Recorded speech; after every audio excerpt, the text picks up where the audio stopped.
Watch any major turning point in Demon Slayer, and you will notice something sitting right underneath the surface. Characters standing at edges the show never fully points a camera at. Moments where the line between human and demon was not a wall, but a door someone was already pushing open. The series makes it look like the divide is simple. Demons are demons, humans are humans. Muzan bites you, or he does not. That is not how it actually works. There is a whole layer of characters in this story who got close enough to that door that you can feel the heat coming off it. Some of them knew, some of them had no idea, and one of them has been living on the wrong side of that line for centuries, holding himself together through something the show never bothers to fully explain. Here is every character the series brought to that edge, and what it actually means. Welcome to Bishiva. Let us begin. Character 1. Tanjido Kamado. This one needs to be said first because it tends to get treated as a temporary, dramatic detour rather than what it actually is. Tanjido dies during the final battle. His heart stops. Muzan, before being destroyed, pumps an enormous amount of his own blood directly into Tanjiro's body.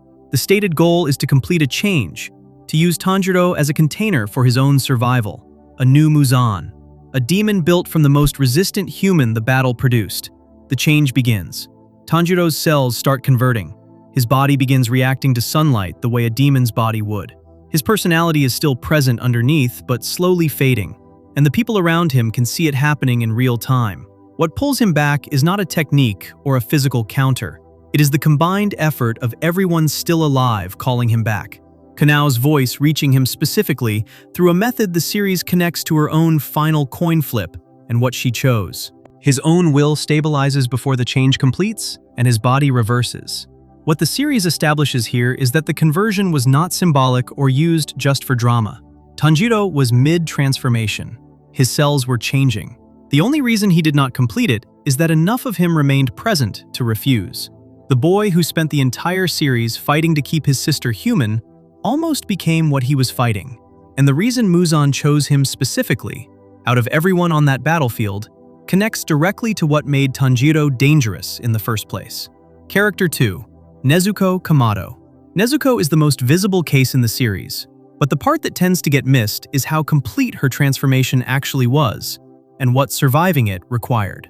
Muzan attacked the Kamado family and converted Nezuko directly. She was not bitten in a way that left her only partially changed. She went through the full process. When Tanjiro finds her, she is already a demon. She attacks him. The conversion happened completely. What makes her case different is what she does inside that conversion. Demons require human blood to stay alive and grow stronger. Nezuko replaces that with sleep, long periods of rest that substitute for what blood would otherwise provide. The series shows this as something she did entirely on her own, driven by whatever remained of her human self. She also develops resistance to sunlight by the end of the series, something no demon before her had ever done. Muzan spent over 1,000 years unable to solve that problem. Nezuko solved it through her own body, without trying, while remaining a demon who had never consumed a human. The series uses her story to show that the transformation can work differently depending on what the person brings into it. Nezuko brought a protective feeling toward her brother, strong enough to change how her demon body expressed itself. She was not a demon pretending to be human. She was a demon who refused to act like one, and her body eventually reflected that choice. What makes the Kamado sibling cases interesting together is that they represent the conversion working in both directions across the same family. One who became a demon and came back. One who nearly became a demon from the other side. Something in the Kamado family appears to have a connection to this threshold that no other family in the series shows.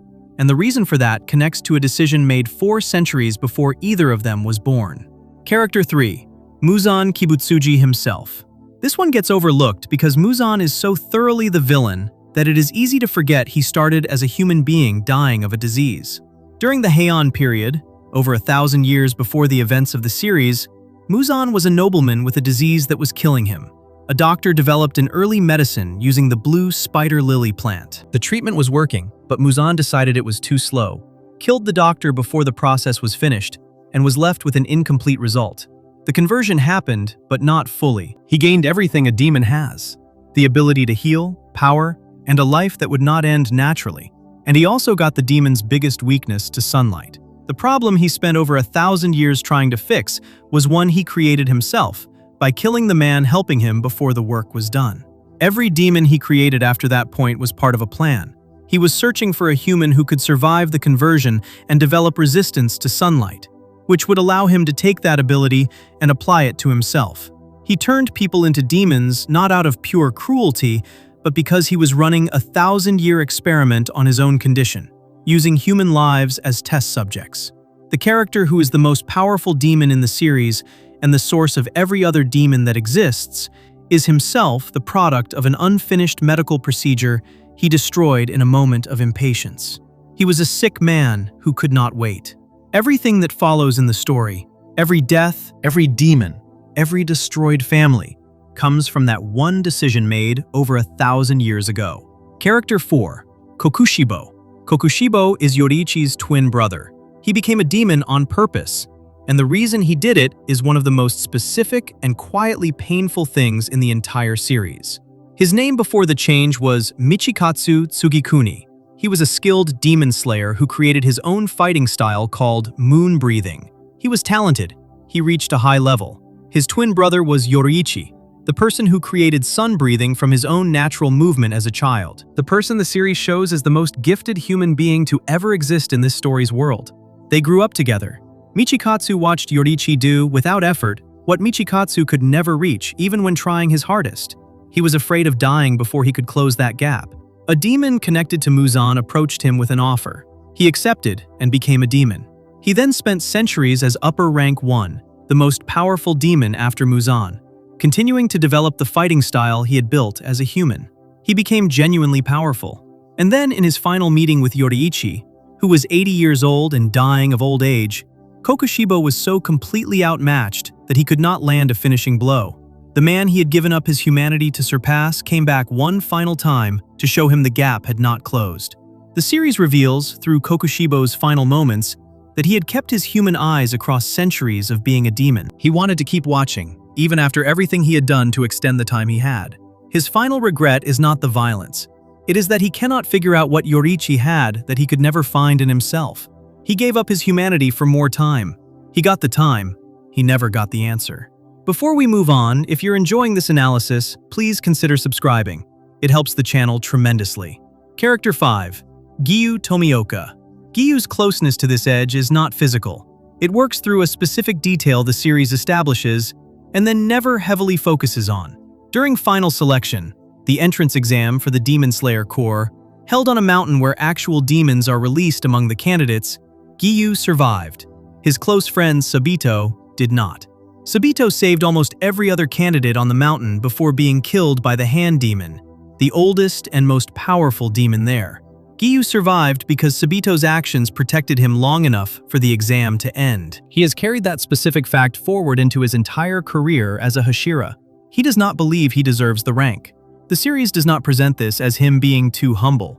He carries it as a real belief that the person who should have been Hashira died so that he could survive a test he did not finish through his own strength.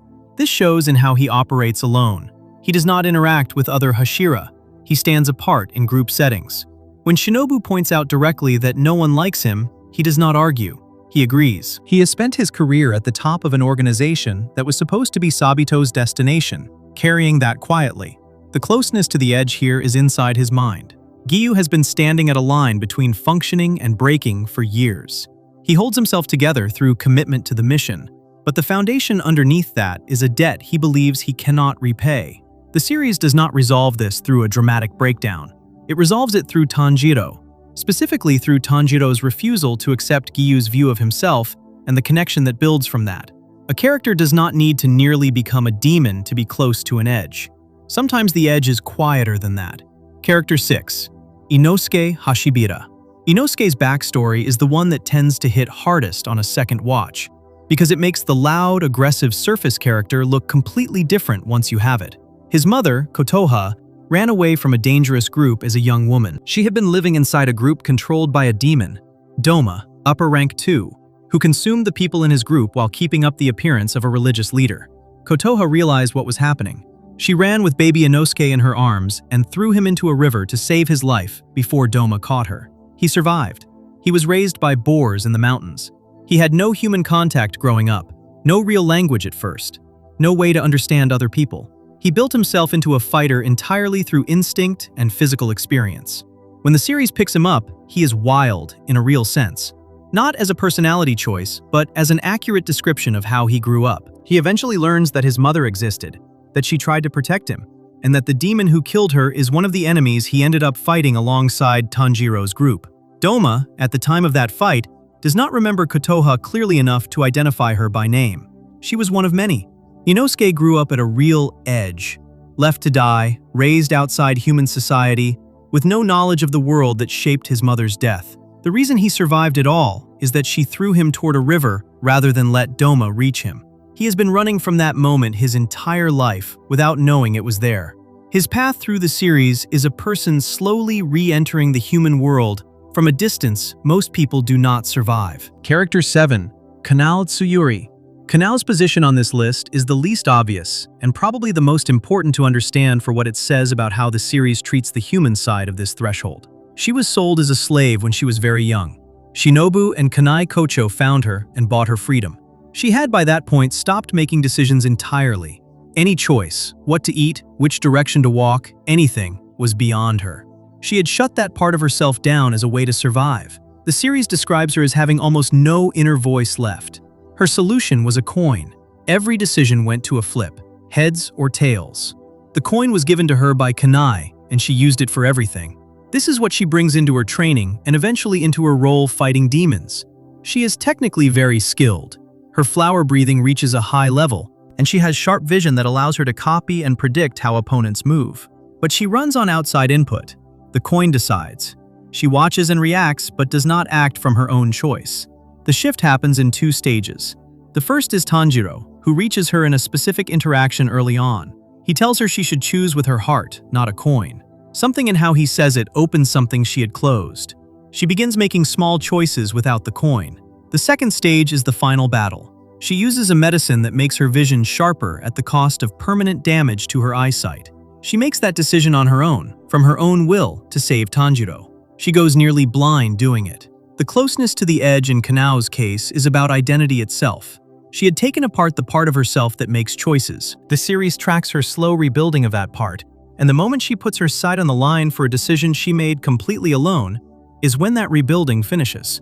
What connects all 7 of these cases is that none of them are about power or physical transformation alone.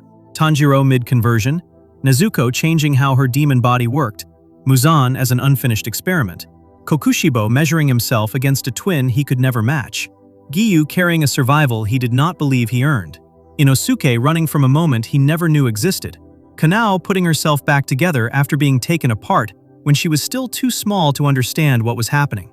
The series uses the demon threshold as a way to ask what it costs to stay on the human side of it. Not just physically. The answer it keeps coming back to is that what holds people there is always specific to them.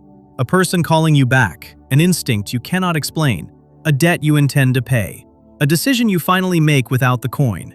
Every character on this list was close enough to the edge that you can see it clearly once you know where to look. The ones who made it back never made it back alone. If you enjoyed this video, make sure to subscribe. Thanks for watching, and I'll see you in the next one.